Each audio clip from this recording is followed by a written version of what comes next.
Hello, my name is Michaela, and I am a writer, traveler, and imaginer of what it means to live in a different society, live in a different world.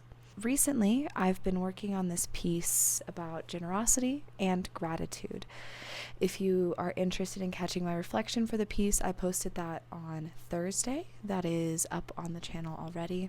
This is generosity for the new world.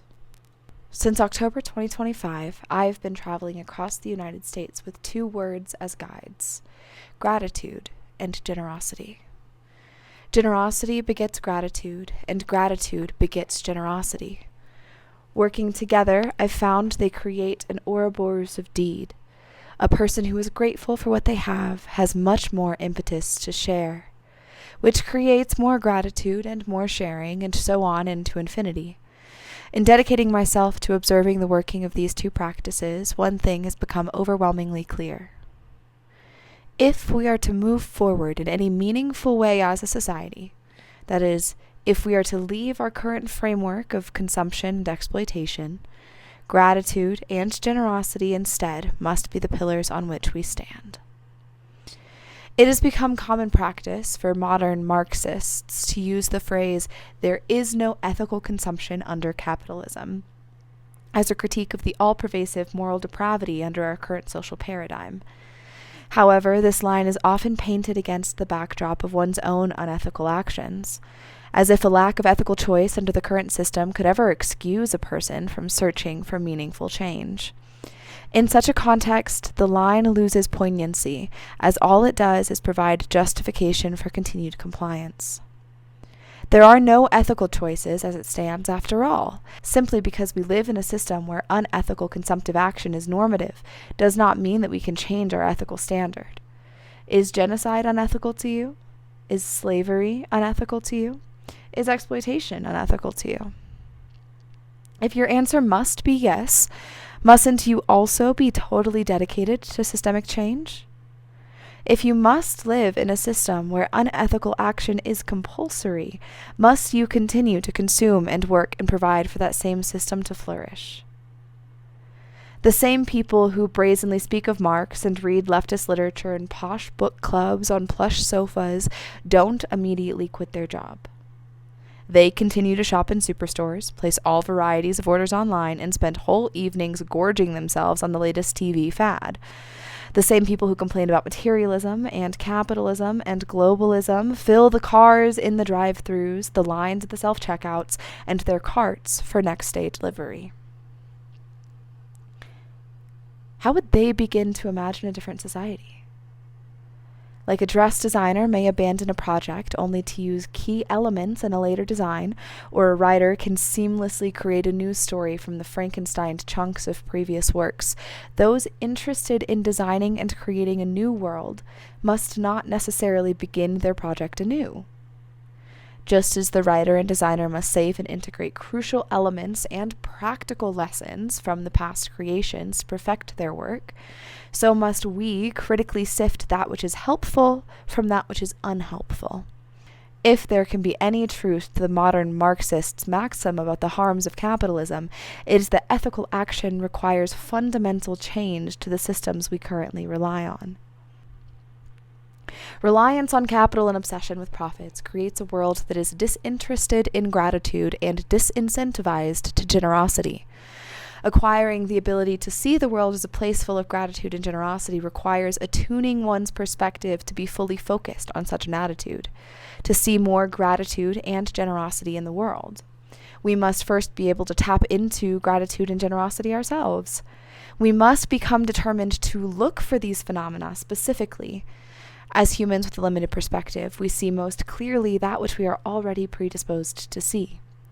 An architect who spends all day designing new structures will be most likely to notice the subtle intricacies in the construction or design of even the most mundane buildings. An artist sees the world with fresher colors, shapes, and motifs after they've spent hours behind a canvas. We too can calibrate our experience when we carefully curate our focus. Just as the lifestyles of artists and architects and dress designers and writers dictate what and how they notice the world, so must the lifestyle of someone looking to experience more gratitude and generosity reflect their goals. In even the few short months I have been traveling, the world I see has completely shifted. Here are a few moments that have calibrated my perspective and given me hope for a world based on these fundamental principles. Gratitude and generosity have given me the ability to access more of my humanity, more of my creativity, and more of my ability to build community than any other system in which I have lived before. Albuquerque, Marcus. I've often heard that the veil is thinnest between earth and spirit on the night of Halloween. In Spain, they have Carnival. Traditions of one night where humans are free to meld with ghastly and ghostly have been part of our collective human experience across time and culture. When tricks are expected and chaos is allowed, ritual, differences in body, spirit, and mind are celebrated. One may freely be exactly who they've always wanted to be. I also grew up hearing stories from my New Mexico-born mother about how this thinness was particularly potent in the state. That New Mexico, the land of enchantment, was also rich in deep spirit. As the days approached the end of October, there was no doubt this land was awake. It lived. It made itself known. On the night of Halloween, my partner Jaden and I drove 30 minutes from our refuge on the East Mountains into the city for a night out on the town. Not having any costumes due to our close traveling quarters, yet not wanting to be those people, we both dressed up for the occasion. I put on purple lipstick that I've scarcely seen since and ripped tights. Jaden wore his nice shoes. Judgment leaves you on a night like this. What can one possibly think when air is surreal and walking figures resemble less humans in costume than walking spirits? Logic says a 9-foot figure crouched in a corner who looks with a white face and speaks in clicks must be a stilted human with a mask and a noisemaker. Against this logic, a deeper warning rings out. Caution is advised on such nights. Costume or specter, a polite nod and admiration and respect was due. Spirit or human, weird or boring, bizarre or normal, everything was tolerated. No sight could shock. On the contrary, each sight that might have elicited fear or revulsion on any other night was welcomed this night with joy. It is thrilling to see so many souls participating in the ritual of collective self-expression. So many people, such variety of identities, no one alike. Artists joined the night as well. Musicians played every street corner, from dissonant electric guitar and cello to classic acoustic and harmonica. Before one song faded, another yet waited around the next turn. Food trucks, too, adorned corded-off streets, cascading aromas of culinary artistry into the cool night air. Spirits and humans alike must be coerced by their noses on nights of carousing revelry. For our hungry bellies, the night demanded a good snack. Something, somewhere, smelled absolutely irresistible. Allowing the nose to lead is like operating on instinct and a hunch. You make a guess about where you think you ought to go, but the outcome isn't certain until you take the leap. Unsatisfied hunger and uncertainty grew steadily more potent, passing rows of vendors on the street. No cart we passed could be responsible for what we smelled. All but abandoning hope, we saw her. A red truck parked off the beaten path of traffic. Poetic, the number of people who have passed down this road, old Route 66, looking to be someone other than who they were. People looking to grow, to experience more, called to find spice, culture, and life. Such was our call, too. Most immediately, the experience, spice, culture, and life of a good hamburger. Step to the window, order a burger, an all-New Mexican burger. Do you want it smothered? Quick nods.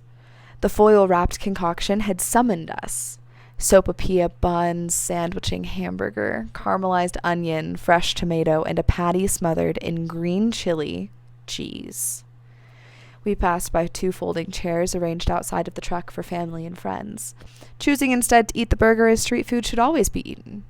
Perched precariously on some ledge, neck extended so the grease drips fall on the ground and not your clothes. Simplicity and perfection could not last long enough. Best we were seated. A burger this good makes your knees buckle.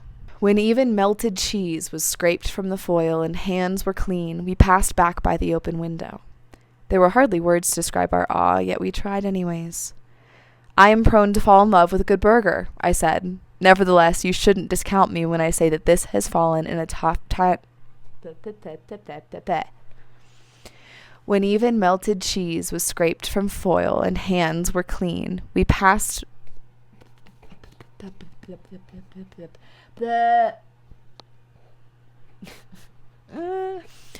When even melted cheese was scraped from the foil and hands were clean, we passed back by the open window. There were hardly words to describe our awe, yet we tried anyways. I am prone to fall in love with a good burger, I said. Nevertheless, you shouldn't discount me when I say that this has fallen in a lifetime list of top 10. The artist was named Marcus. A lifetime of passion and self-expression shone not only in his eyes, but in the food he cooked. He had chosen to make it his life. You make art, I said. Thank you for sharing it with the world. We're better for it. We're at least less hungry. A smile spread across his face. The real art is over there, he pointed to a steaming metal stand placed between the two folding chairs. What is it? I'll show you. Deepest of curiosities pulled me to follow. He stepped out of the back door and paused a moment with a hand on the lid. Attention transfixed. All else in my sight blurred. A disembodied arm lifted a clasped hand, and warm steam filled the air. When the smoke cleared from sight, smell, and mind, I looked up to see Marcus holding the lid and wearing the wide grin of a proud man. Below him, steaming in the tray, sat his dozen, maybe two, expertly wrapped tamales, arranged like light brown gems wrapped in corn husk. The art crafted by such artistic hands was enough to rejuvenate the senses and awaken the spirit. How many do you want?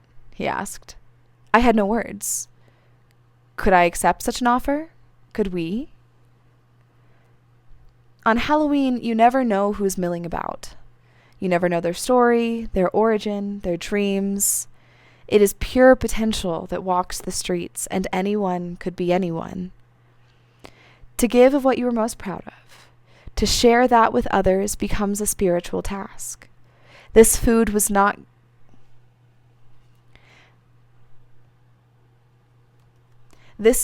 given not in the spirit of business or net gain or maximizing profit. These words do not make sense in this context. As we continue to speak of his work and his history with cooking, mixing flavors, and feeding his community, I got the sense that Marcus shared his food for something deeper than a sense of business. There was some deeper sense that moved him to sit down with two strangers and chose friendship over finance. As no one approached the window for a great while, I had ample opportunities to inquire what it was that had motivated him, bite after bite. I asked about the history of his tamale. Are you cooking anyone tonight? So close to Dia de los Muertos, I was asking if there was some memory he had baked into the masa tonight. I was asking, perhaps, if some spirit had made his or her way into Marcus's hands while he rolled the husk, if some loved one was present with him even now as he shared what was not his. Me, he said, to my honest shock. I didn't learn from my grandmother or mother. I worked it out for myself, perfected it over time. Still trying to get it right. I'm not happy with the texture. A true artist, I said. Then this is your finest work, and the masa is perfect. A taste of dedication. Thank you. A man arriving at the window called Marcus off, leaving us to sit in the chairs and finish the last bites of heaven in awed silence. I'll be at the farmer's market tomorrow if you want any more. Madrid, Mara. Madrid, New Mexico is nothing like Madrid, Spain. When I say Madrid to locals here in the U.S., southern border state, there is a 50-50 chance I'll mispronounce the name of the small mountain mining town on the northern tip of the Turquoise Trail. Madrid, not Madrid. Madrid is a European city through and through, with ornate towering buildings, central hubs of public transportation, wide boulevards, and natives bustling around in sharp suits speaking Spanish. Madrid is a different beast entirely. Madrid, in fact, only has one main street, State Highway 14, that passes straight through the town even without a stop sign to mark the occasion as it continues on to Santa Fe. There is no bustling here. There's hardly any cell service. There may not be well-to-do Europeans in sleek style, excepting the occasional tourist, but since the 1970s, every building lining the highway of the old coal town have been transformed by two things: eclectic charm and hippies. As one walks the streets of Madrid, New Mexico, they can't help but notice the businesses that line the road. Perhaps the only similarity between Pueblo and its ciudad namesake, here one need not drive. Though cars may infrequently pass through the town due to its isolation and small population, it has retained much of its original miners' town architecture and design. As one walks along the winding curves of Highway 15, old buildings spark the imagination, and blue, pink, and orange and purple pigments line adobe and classic wooden structures.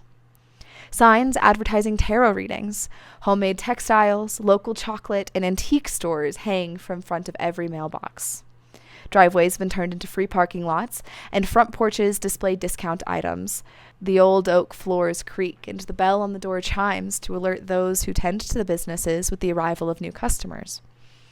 Old and young men and women with piercings, striking hairstyles, ironically wearing army pants or cowboy boots, walk the streets and greet visitors from behind registers.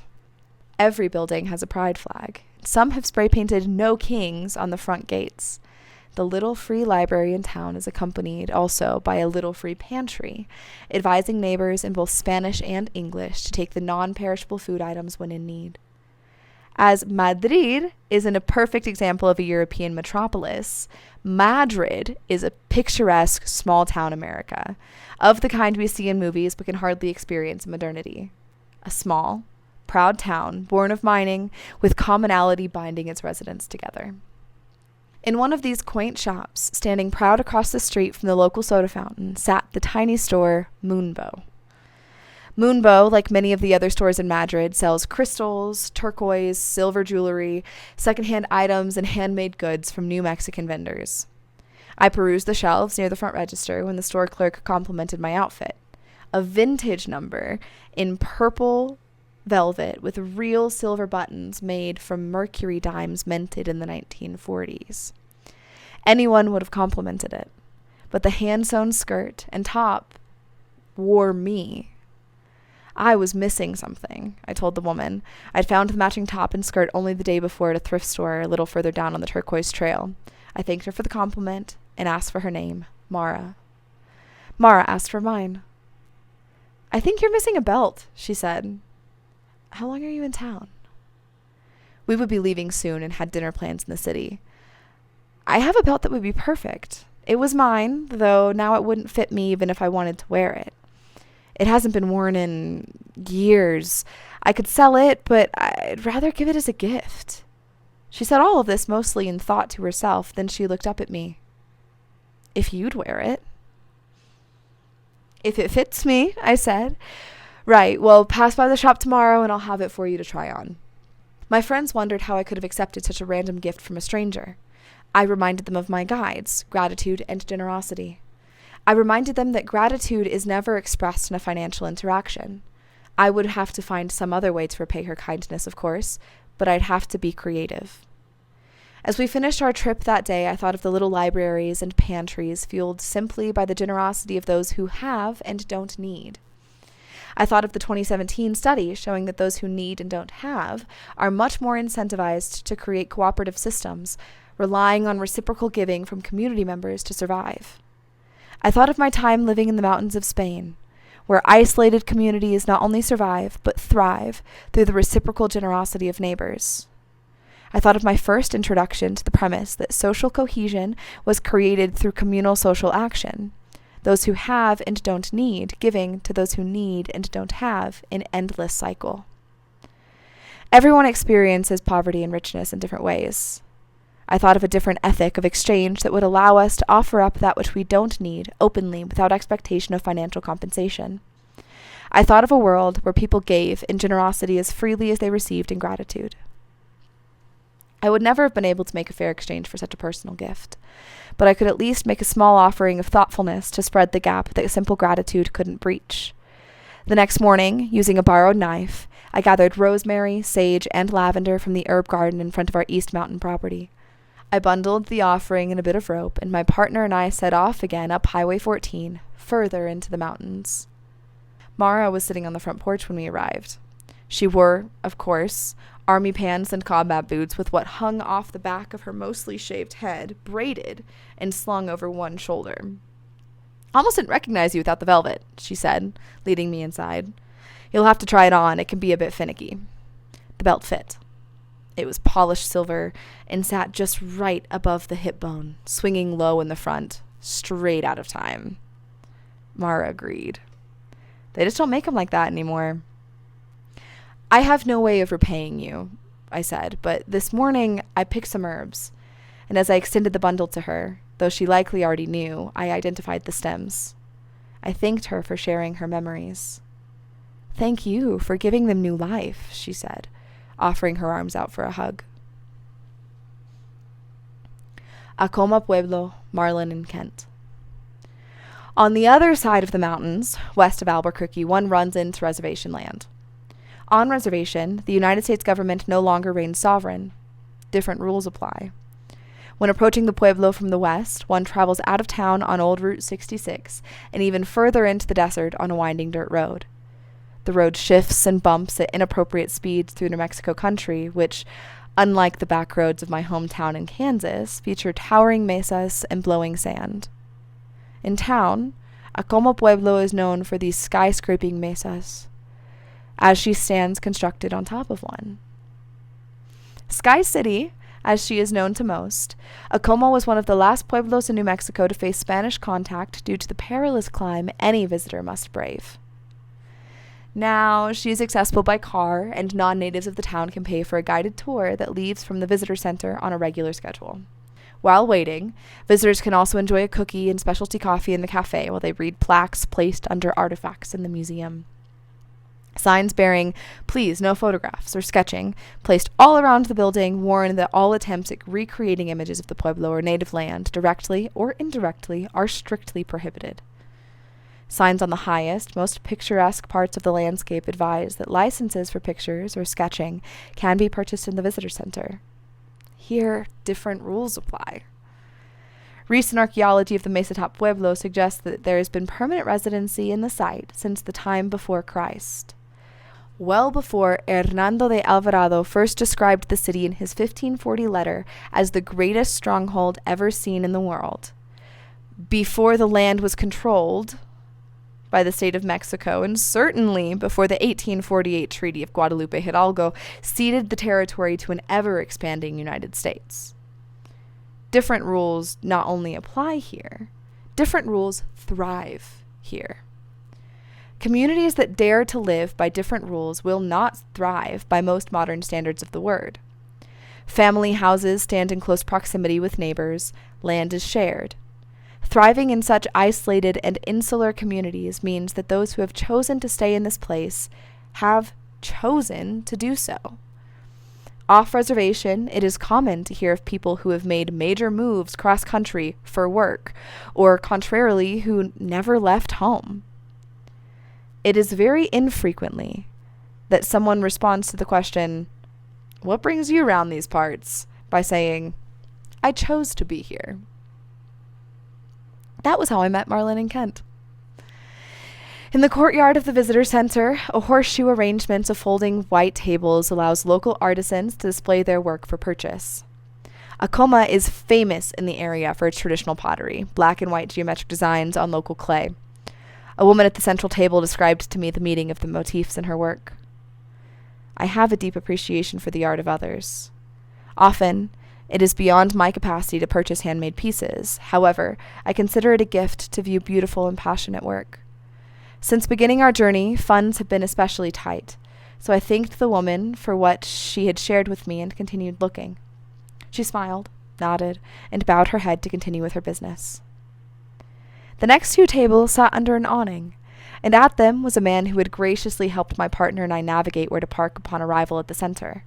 I thanked him for his guidance. No problem. It happens all the time. I thanked him again anyway. His art was beautiful. Hand-carved animal figurines and shards of pottery hanging on beaded necklaces. In fact, both of the tables under the awnings held intricate arrays of special beadwork, necklaces of native stones. I asked their names, knowing that such a kindness was all I had to offer in exchange for their time. Marlin offered his name with a smile. Kent sat at the next table on the left.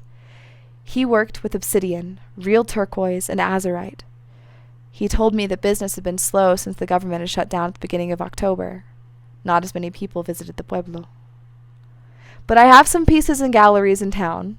I have a range of prices, he said, explaining the variety he had on offer. Thank you, I responded, but we're traveling the U.S. looking to learn as much as we can about alternative ways of living. Looking for people who think like us. Marlin and Kent both leaned in. We're doing a work exchange, my partner said. We spend about 5 hours a day working and in turn get 3 square meals and a bed for the night. There's no paying rent, no paycheck, but there is equal exchange for equal work. I didn't think life like this was possible, he said. I asked Marlin about the framed photo he had sitting on his table. My father passed away last year. We used to work together. As we conversed, Marlin invited us to his house to eat what he called real New Mexican food. He told us that if we ever wanted to visit the pueblo again, he'd be happy to give us a personal tour of his home. Of course, we accepted and the exchange of numbers began. We thanked both of them for sharing their stories and hospitality with such strangers, promising that we would be back again to visit before leaving New Mexico, and began to take our leave. Kent caught my eye. He motioned me over with one hand, leaving the other extended in a fist, and without saying a word, he placed his hand in my open palm, depositing something. When he removed his large hand from mine, I found a necklace, blue and white, and accented with quartz. My immediate reaction was to refuse the gift. He told us what he charged for his necklaces, and it was too much. I couldn't take it. Yes, you can. I dared not argue much further. I dared not disrespect this great act of generosity. I found that many people are uncomfortable at the concept of accepting an unsolicited gift. There's a sense of obligation, a sense of reciprocity that is created when someone gives you something unexpectedly. Be it a tamale, silver belt from the 70s, a turquoise necklace, or a shared coffee in a cafe. There is always an understood, I'll get you next time. The best of friends know it to be true. Such a sense of reciprocity is the basis of community, the necessary function of thriving outside of the current system, and one of the most basic human acts there is. In giving, we ensure that others are provided for. In providing for others, we ensure that we ourselves are built up. A mother gives to her child, asking nothing in return. In reciprocal obligation, then, the child cares for their parents in their old age.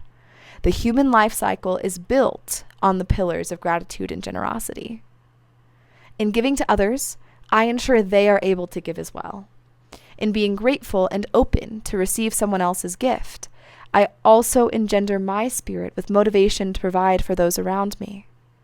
Accepting a gift with the deepest of gratitude does not mean accepting a debt, but instead, accepting the responsibility of reciprocal obligation, a responsibility to carry the gift, its significance, and the spirit in which it was given with me wherever I go. Having seen such generous provision of food, having tasted of it and benefited from it myself, I am bound to share with those around me who are hungry.